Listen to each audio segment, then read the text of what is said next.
हाय दोस्तों, एकता technical coaching में आपका स्वागत है। मैं जितेंद्र सर। जैसे कि मैंने आपसे बोला था, आज से आपका क्लास स्टार्ट हो जाएगा टेक्निकल का और कंटिन्यू सिलेबस के साथ चलेगा। आप लोग एकदम निश्चिंत रहिए।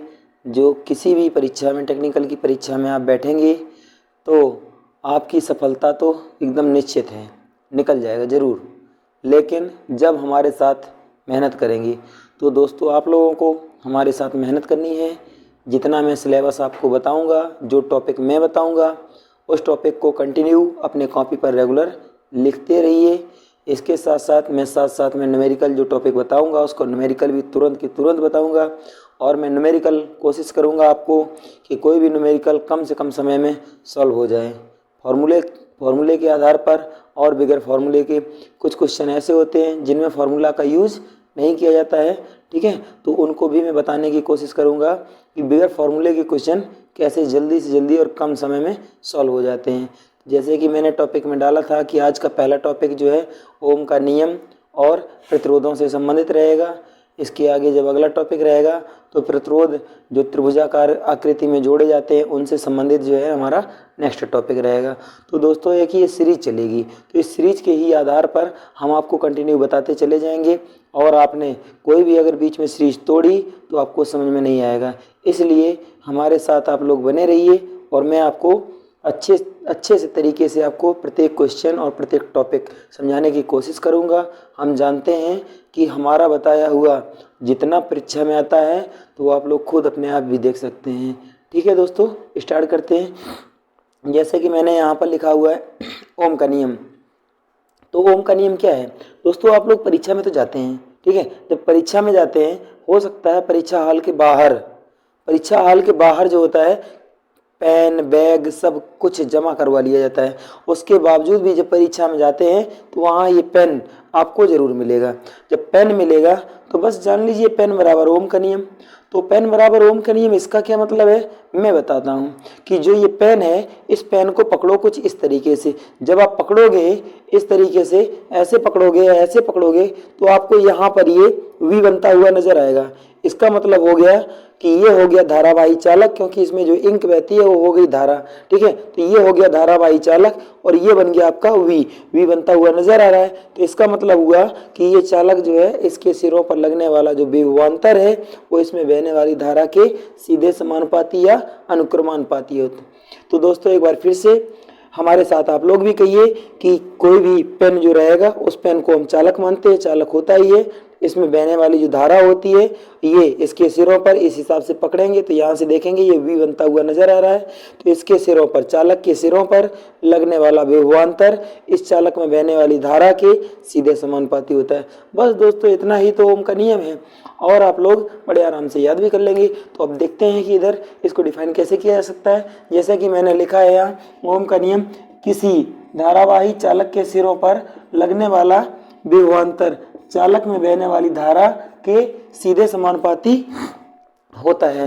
तो यहाँ दोस्तों इसको कैसे डिफाइन किया जा सकता है, यहाँ पर हम लोग लिख सकते हैं कि किसी भी धारावाही चालक में बहने वाली धारा, उस पे चालक के सिरों पर लगने वाला जो विभवांतर होता है वी इसके सीधे समानुपाती होती है धारा।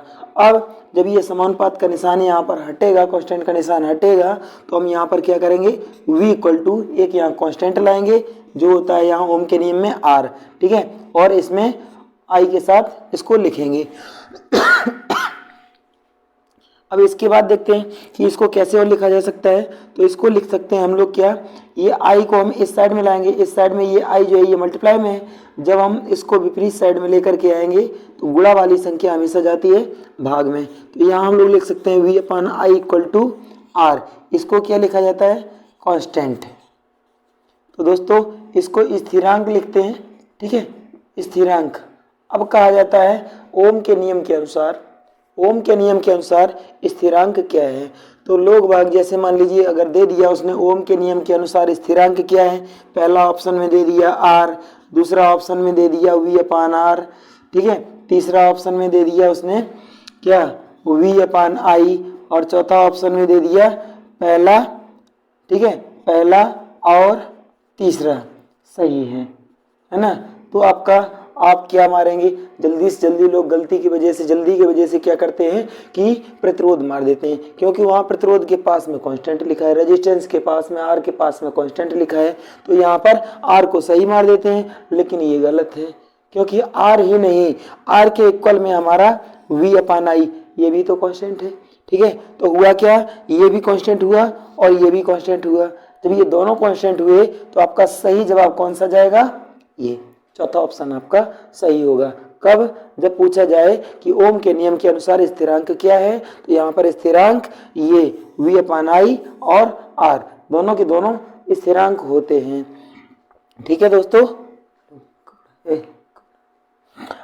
अब आगे देखते हैं कि यहाँ पर ये v क्या है, जो v है ये v इक्वल टू क्या है, विभवांतर। ठीक है, विभवांतर है। अब इस विभवांतर का मात्रक क्या होता है, इसका मात्रक होता है क्या, वोल्ट। ठीक है दोस्तों, याद रखना विभवांतर का मात्रक है वोल्ट। आगे यहाँ पर I लिखा हुआ है, तो I क्या है, I है कौन सी धारा, विद्युत धारा। ठीक है, I है विद्युत धारा। इसका मात्रक क्या होता है, इसका मात्रक होता है क्या, एम्पियर। क्या दोस्तों, एम्पियर। ठीक है, विद्युत धारा का मात्रक एम्पियर है। ये एम्पियर कौन सा है, ये विद्युत धारा कौन सी है, जो 7 मूल मात्रक होते हैं उन्हीं में से ये विद्युत धारा भी है और इसका मात्रक एम्पियर होता है। अब आगे एक कांस्टेंट यहाँ पर जो दिया गया है आपको, आर कांस्टेंट है। ठीक है, इस कांस्टेंट का मात्रक क्या है, तो आर आपका स्थिरांक है, इसका मात्रक है, स्थिरांक का मात्रक है यहाँ पर आर का ओम। ये ओम क्यों इसको कहा जाता है, ठीक है, जो यहाँ पर कांस्टेंट आपका आर है, इसका मात्रक है ओम और इसको कहा जाता है प्रतिरोध। ठीक है दोस्तों, इसको कहा जाता है प्रतिरोध।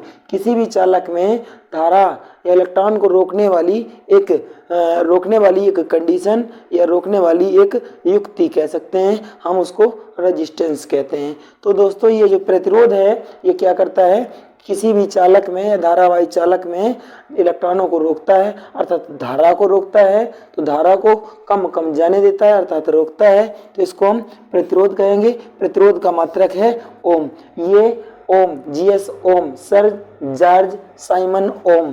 क्या, सर जॉर्ज साइमन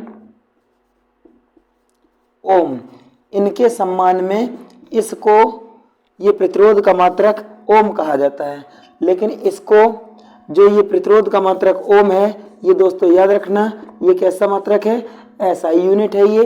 ठीक है, अब अगर बोला जाए कि इसका कोई और भी मात्रक है, तो हाँ दोस्तों, जैसे आपने resistance equal to V equal to लिखा, आर इक्वल टू लिखा वी अपान आई, तो यहाँ से इसका मात्रक हो गया क्या, वोल्ट, और इसका मात्रक हो गया एम्पियर। ठीक है, तो वोल्ट प्रति एम्पियर ये भी मात्रक किसका है, प्रतिरोध का है। अब अगला क्वेश्चन अगर पूछ दिया गया कि 1 ओम बराबर क्या होता है, या पूछ दिया गया 1 वोल्ट प्रति एम्पियर, ठीक है, 1 वोल्ट प्रति एम्पियर इक्वल टू क्या होता है, तो आपका राइट जवाब क्या होगा, 1 वोल्ट पर एम्पियर इक्वल टू हो जाएगा, 1 वोल्ट प्रति एम्पियर इक्वल टू क्या हो जाएगा, 1 ओम हो जाएगा। ठीक है, ये ओम का सिंबल बनाया है मैंने। ओम का सिंबल जो घड़ा होता है उसको हम उल्टा करके रख देते हैं, ओम का सिंबल है। ठीक है, इसको हम ओम भी कहते हैं। तो ये जो ओम है, जो ये प्रतिरोध है, इनको ये रेजिस्टेंस आर, वोल्टेज वी और करंट आई, इनको सबको मापने वाले इंस्ट्रूमेंट कौन कौन से हो सकते हैं, इसको भी देख लीजिए दोस्तों। तो इनको मापने के लिए हम किस किस यंत्र का उपयोग करते हैं, तो जैसे प्रतिरोध है तो प्रतिरोध को मापने के लिए हम किसका उपयोग करेंगे, नंबर 1 यहाँ पर आया सबसे पहले मात्रक प्रतिरोध। ठीक है, तो प्रतिरोध को मापने के लिए, प्रतिरोध जो आर है, इसको मापने के लिए हम जनरली किसका उपयोग करते हैं, तो एक होता है केल्विन डबल ब्रिज। क्या मैंने बताया, केल्विन। ठीक है, केल्विन का दोहरा सेतु, केल्विन का दोहरा सेतु, तो केल्विन डबल ब्रिज के द्वारा प्रतिरोध मापा जाता है। लेकिन ये कौन सा प्रतिरोध मापता है, तो दोस्तों याद रखना कौन सा, अति निम्न।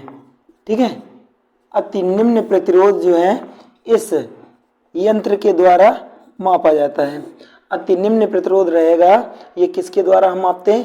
केल्विन के दोहरे सेतु के द्वारा मापते हैं। अब इसके अलावा जब मध्यम प्रतिरोध की बारी आएगी, ये हो गया तुम्हारा फर्स्ट। अब सेकंड मध्यम प्रतिरोध आएगा, तो मध्यम प्रतिरोध को किसके द्वारा मापेंगे? ठीक है, मध्यम प्रतिरोध जो है, तो मध्यम प्रतिरोध को मापने के लिए उपयोग में लाया जाता है, आप लोगों ने एक नाम सुना होगा, व्हीटस्टोन सेतु। ठीक है, तो ये व्हीटस्टोन सेतु या ब्रिज, ठीक है, सेतु या ब्रिज के द्वारा मध्यम और अज्ञात प्रतिरोध को मापा जाता है। व्हीटस्टोन सेतु का जो मात्रक होता है, ये होता है क्या? फॉर्मूला होता है P/Q = R/S। इसमें कोई भी चार भुजाओं में से, इन चार भुजाओं में से कोई भी एक भुजा अज्ञात होती है, जिसको ज्ञात करना पड़ता है। अब तीसरे नंबर पर आता है यहाँ पर कौन सा? उच्च प्रतिरोध। ठीक है, तो हाई रेजिस्टेंस के लिए मापने के लिए उच्च प्रतिरोध, इस प्रतिरोध को मापने के लिए भी किसी का उपयोग किया जाता है। हाँ दोस्तों, इस प्रतिरोध को मापने के लिए अगर आप जानते हैं तो कमेंट करके भेजिए, नहीं तो मैं आपको बताता हूँ। इस प्रतिरोध को, जो उच्च प्रतिरोध होता है, ठीक है, ये मेगा ओम ठीक है, मेगा ओम में इसकी गणना की जाती है, या इसी को हम कह सकते हैं 10⁶ ओम। इसको इतने प्रतिरोध को मापने के लिए उपयोग में लाया जाता है दोस्तों मेगर। तो मेगर क्या है? ये मेगर एक ऐसी डिवाइस है या ऐसी मशीन है इसको हाथ से हैंड ऑपरेटेड किया जाता है, अथवा हाथ से ऑपरेट ना करके इसको स्वचालित भी ये युक्ति आती है, जिसको हम इलेक्ट्रॉनिक या डिजिटल कहते हैं। ठीक है, तो डिजिटल मेगर भी आता है, एनालॉग भी आता है। जो एनालॉग होता है उसको, उसमें एक हैंडल लगा होता है और हैंडल को हाथ से घुमाया जाता है। तो क्वेश्चन पूछा जाता है कि मेगर को चलाने की गति कितनी रखी जाती है?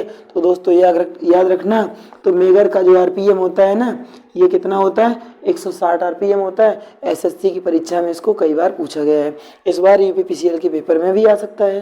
ठीक है दोस्तों, तो ये चीज़ें अपनी याद रखना कि प्रतिरोध को, अति निम्न प्रतिरोध जो है, इसका मापन हम केल्विन के दोहरे सेतु के द्वारा कर सकते हैं। मध्यम प्रतिरोध व्हीटस्टोन ब्रिज के द्वारा कर सकते हैं, सेतु के द्वारा। उच्च प्रतिरोध जो है ना, मेगर के द्वारा मापा जाता है। अब चलते हैं कि धारा का मापन कैसे किया जा सकता है? कि धारा को मापने के लिए हम एमीटर का उपयोग करते हैं। तो दोस्तों याद रखना, एमीटर को हम एम्पियर मीटर के नाम से भी जानते हैं।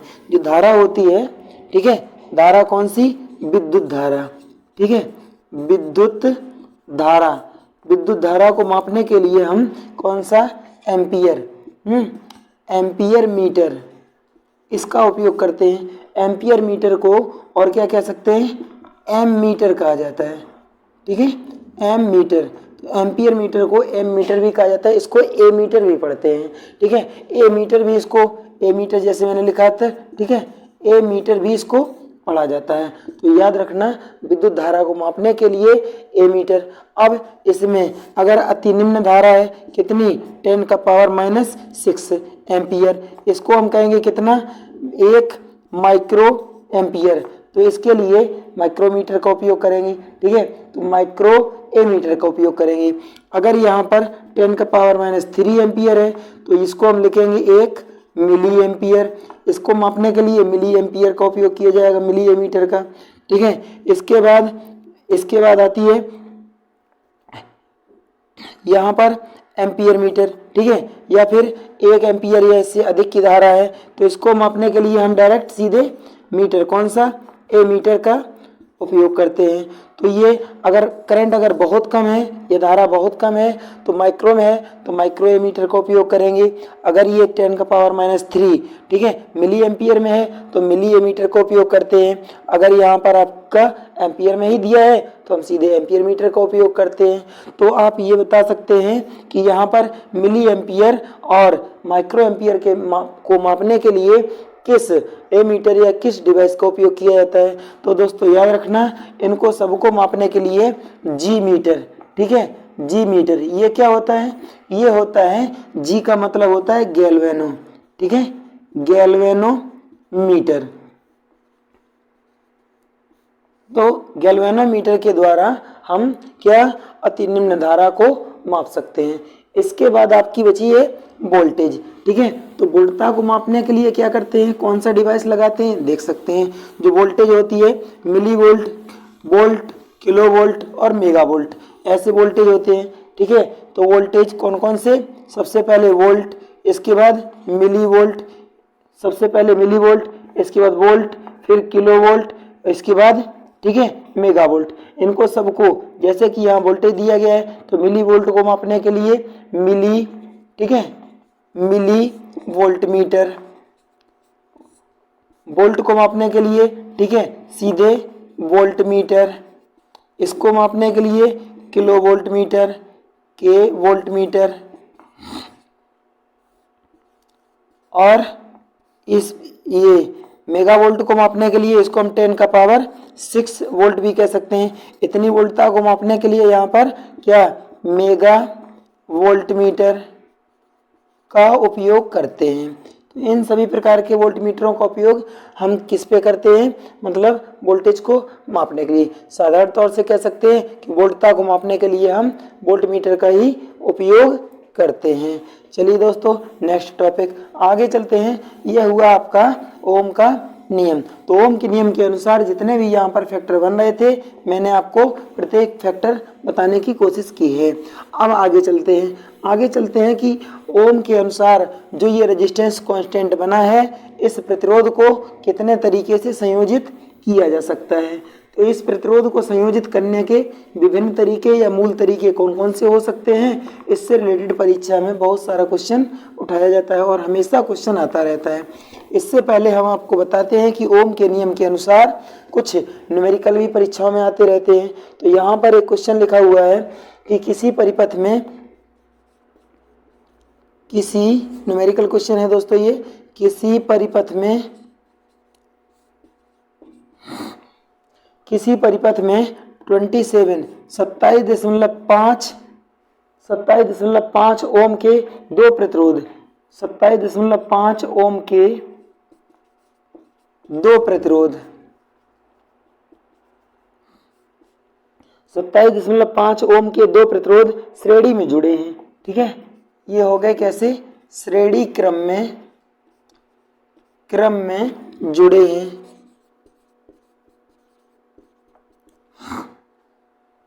और इसे 110 वोल्ट की वोल्टता के साथ जोड़ा जाता है और इसे 110 वोल्ट की वोल्टता के साथ जोड़ा जाता है।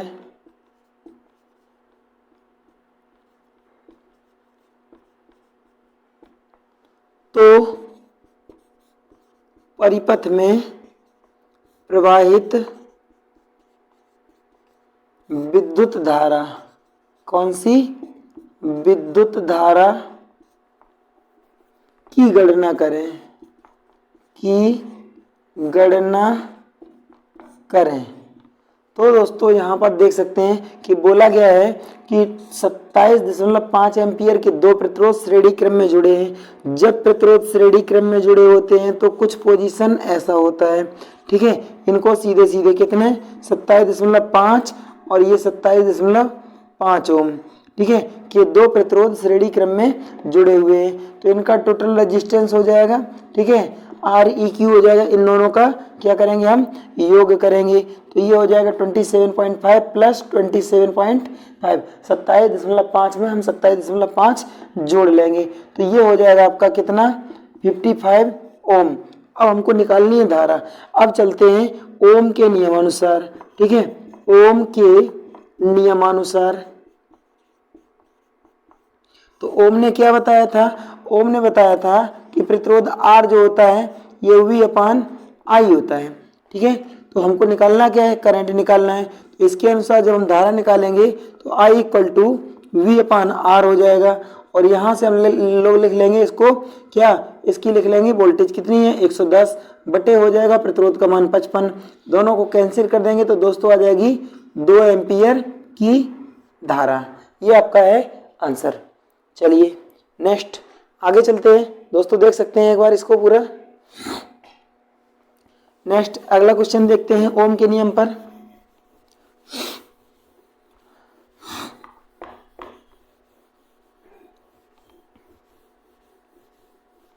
ओम के नियम के अनुसार यहाँ अगला क्वेश्चन भी देखा जा सकता है। तो अगला क्वेश्चन देखते हैं क्या कह रहा है। अगला क्वेश्चन कह रहा है कि 6 ओम के 3 प्रतिरोध 5 एम्पियर के धारा स्रोत के साथ, तो कितने 6 ओम के 3 प्रतिरोध,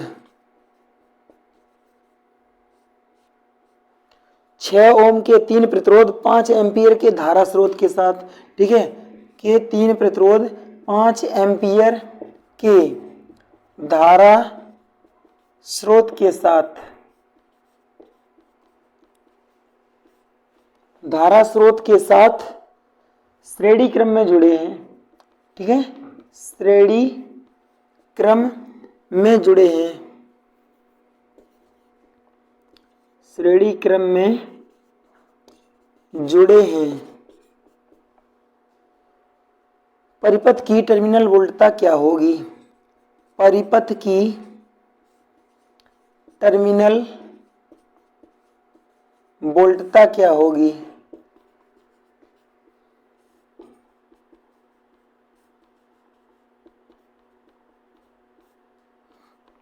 तो हमको यहाँ क्या ज्ञात करना है? टर्मिनल वोल्टता। सबसे पहले देखेंगे कि श्रेणी क्रम में कितने रेजिस्टेंस जुड़े हैं, तो हम सभी प्रतिरोधों को क्या करते हैं? आपस में जोड़ लेते हैं। तो श्रेणी क्रम में सीधे सीधे रेजिस्टेंसों को, प्रतिरोधों को जोड़ लिया जाता है। इसमें क्या करेंगे? R1 पहला हो गया, दूसरा हो गया और ये तीसरा हो गया, सभी को आपस में जोड़ लेंगे। 6 + 6 + 6 = 18 हो जाएगा इतना ओम, ठीक है। या हम इसको क्या कर सकते हैं? 6 में 3 से मल्टीप्लाई कर देंगे तो ये हो जाएगा 18 ओम यहाँ से भी, ठीक है। अब यहाँ पर करंट धारा का I का मान दिया गया है, I = हो जाएगा 5 एम्पियर। अब यहाँ पर वोल्टेज पूछा गया है, V = होता है ओम के नियम के अनुसार क्या है? IR, ठीक है। तो यहाँ पर हम I का मान रख देंगे 5 और R का मान रख देंगे 18, तो ये हो जाएगा आपका 90 वोल्ट। तो दोस्तों ये हो गया आपका आंसर। चलिए नेक्स्ट अगले टॉपिक पर चलते हैं। अब देखते हैं कि प्रतिरोधों को कितने प्रकार से संयोजित किया जा सकता है और किस किस क्रम में। तो ये क्रम हमारे साथ, चलिए दोस्तों मैं आपको बताता हूँ कि इनको श्रेणी और समांतर क्रम में जोड़ने के बाद इसके ऊपर जितने भी प्रकार के जो न्यूमेरिकल आते हैं उन न्यूमेरिकलों को किस हिसाब से बिगर फॉर्मूला के तोड़ा जा सकता है, ठीक है। तो यहाँ देखते हैं जैसे कि लिखा है कि प्रतिरोध जो है, तो प्रतिरोध को मतलब प्रतिरोध जो है इसको प्रतिरोधों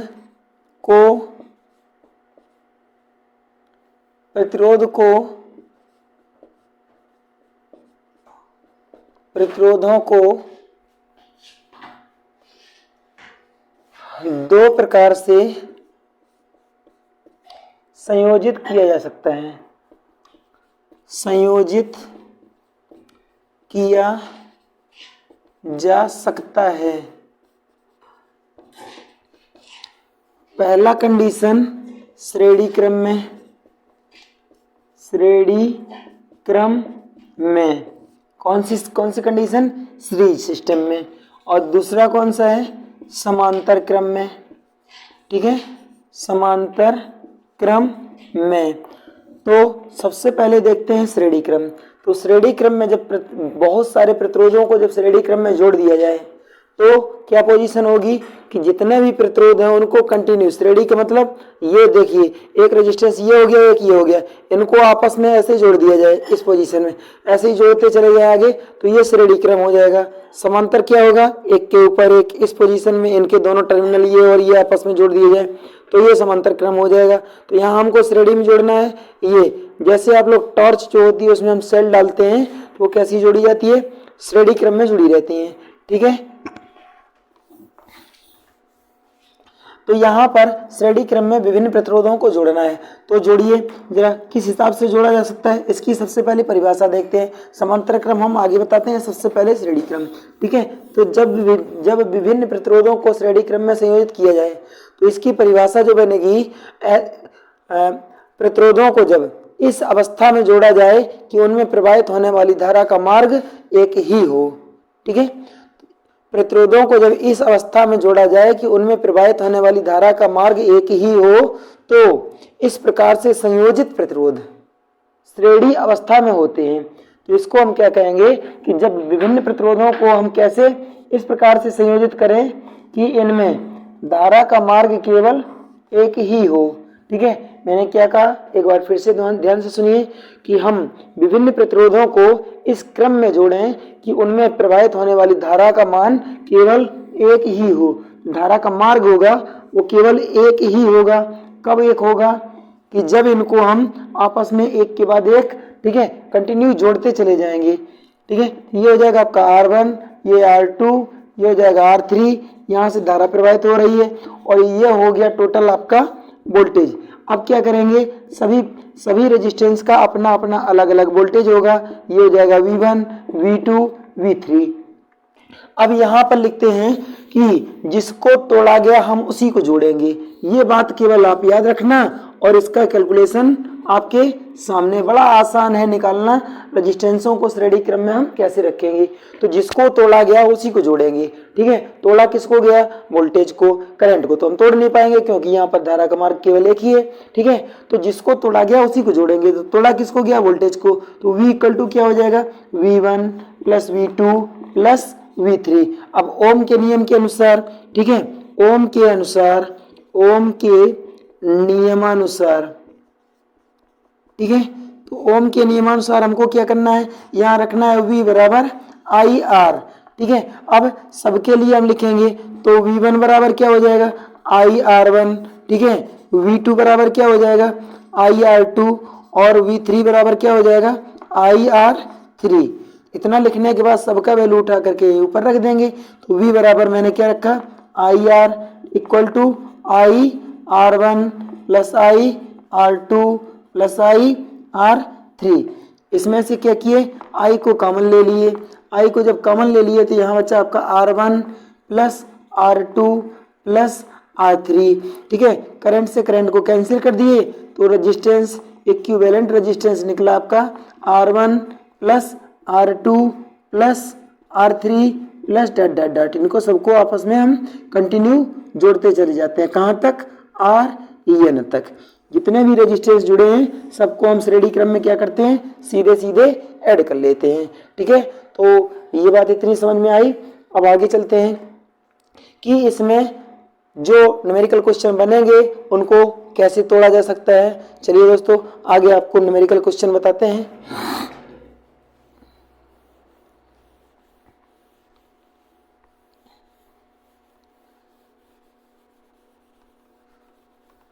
यहाँ से दोस्तों बहुत सारे क्वेश्चन परीक्षा में उठाए जाते हैं। जो मैंने ये श्रृंखला चालू की है, जो श्रेणी मैंने चालू की है, तो स्टार्टिंग से और अंत तक, जब तक दोस्तों आप लोगों का सिलेक्शन नहीं हो जाएगा, मैं आप लोगों को नियमित क्लास देता रहूँगा और आप हमारे चैनल पर कंटिन्यू बने रहें। अपने दोस्तों को भी बताते रहें कि हमारा चैनल यहाँ कंटिन्यू फ्री सिलेबस चालू हुआ है टेक्निकल का। इसमें आपको किसी भी प्रकार का कोई भी चार्ज नहीं देना है। ठीक है, तो यहाँ पर क्वेश्चन है यहाँ पर, जब 10 प्रतिरोध, ठीक है, R/2 ओम का प्रत्येक प्रतिरोध है। तो यहाँ पर एक क्वेश्चन है, कितने, 10 प्रतिरोध। ठीक है, 10 प्रतिरोधों को श्रेणी में जोड़ा गया। ठीक है, श्रेणी में जोड़ा गया। प्रत्येक प्रतिरोध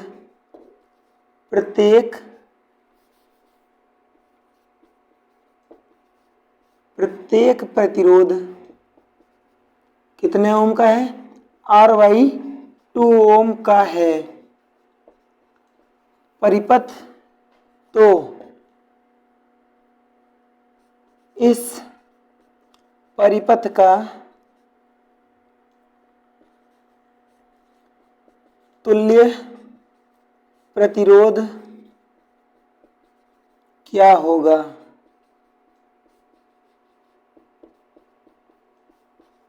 देखिए दोस्तों, श्रेणी क्रम में आप लोगों ने क्या लिखा, R इक्विवेलेंट। ठीक है, R इक्विवेलेंट 10 प्रतिरोध जोड़े गए हैं। कैसे, 10 प्रतिरोध जो हैं वो कैसे जोड़े गए हैं, श्रेणी क्रम में जोड़े गए हैं। ठीक है, प्रतिरोधों की संख्या कितनी है, 10, श्रेणी क्रम में इनको जोड़ा गया है। और प्रत्येक प्रतिरोध कितने ओम का है, R/2 ओम का है। तो इसका फाइनल, या इक्विवेलेंट या तुल्य प्रतिरोध कितना, ठीक है, तुल्य प्रतिरोध। तो तुल्य प्रतिरोध इक्विवेलेंट रेजिस्टेंस का वैल्यू कितना होगा, इसको देखते हैं। जब श्रेणी क्रम में बहुत सारे समान वैल्यू के रेजिस्टेंस जुड़े होते हैं तो उसमें हम क्या करते हैं कि समान, ठीक है, एक प्रतिरोध का मान गुणे प्रतिरोध की संख्या, ठीक है, प्रतिरोधों की संख्या, इस हिसाब से इसमें चला जाता है। तो यहाँ पर आपका निकलेगा Req, ठीक है, इक्वल टू, और यहाँ पर एक प्रतिरोध का मान, तो एक प्रतिरोध का मान कितना है R/2 और प्रतिरोधों की संख्या कितनी है 10। इससे इसको कैंसिल कर दीजिए, आपका आंसर आ गया 5R ओम। चलिए आगे चलते हैं। अब दोस्तों इतना मैंने बताया, अब इसका समांतर संयोजन मैं आपको कल बताऊंगा और उसी से रिलेटेड बताऊंगा। नेक्स्ट डे समांतर संयोजन रहेगा और उसमें मैं बताऊंगा आपको कि शॉर्ट तरीके से किसी भी क्वेश्चन को कैसे सॉल्व किया जा सकता है। इससे पहले मैं आपको एक क्वेश्चन देना चाहता हूं और ये क्वेश्चन का जवाब आप कमेंट बॉक्स में लिख करके भेजिए और ज़्यादा से ज़्यादा लाइक करिए, शेयर करिए, सब्सक्राइब करिए हमारे चैनल को। जितना ज़्यादा फैलाएंगे उतना ज़्यादा हमको खुशी होगी और मैं मेहनत से आपको पढ़ाऊँगा, बहुत मेहनत करूँगा और आप लोग भी साथ साथ में मेहनत करिए। किसी भी तरीके से अब की बार विजयी होना है, 2022 साल खाली न जाए, ठीक है दोस्तों। तो क्वेश्चन एक है, क्वेश्चन मैं यहाँ पर लिख दे रहा, ये क्वेश्चन खासकर आप लोगों के लिए है और इसका जवाब आपको कमेंट बॉक्स में लिख करके भेजना है, ठीक है। और कमेंट जितना ज़्यादा से ज़्यादा हो सके कमेंट करिए, शेयर करिए, सब्सक्राइब करिए। चलिए दोस्तों लिखते हैं क्वेश्चन। यहाँ लिखा है जब R/6, यहाँ पर 5 है, 5R/6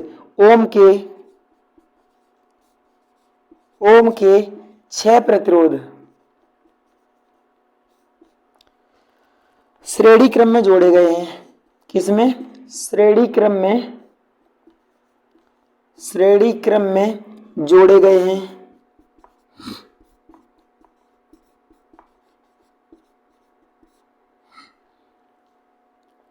तो इस परिपथ का तुल्य प्रतिरोध क्या होगा। तो इस परिपथ का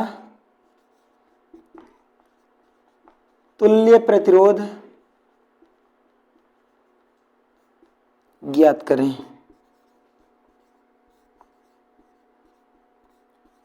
दोस्तों इसका जवाब आपको, ठीक है, इसका आंसर को लिखना है, इसके आंसर को लिखना है, ठीक है, किसमें, कमेंट बॉक्स में। Thank you for my watching, thank you दोस्तों। हमारे चैनल को लाइक, सब्सक्राइब, शेयर करें। आपका हमारा वीडियो आपको कैसा लगा ये भी बताएं और अपने मित्रों को बताएं, लेकिन शेयर जरूर करें। मैं आपको अच्छे से पढ़ाने की कोशिश करूंगा। बाय दोस्तों, जय हिंद।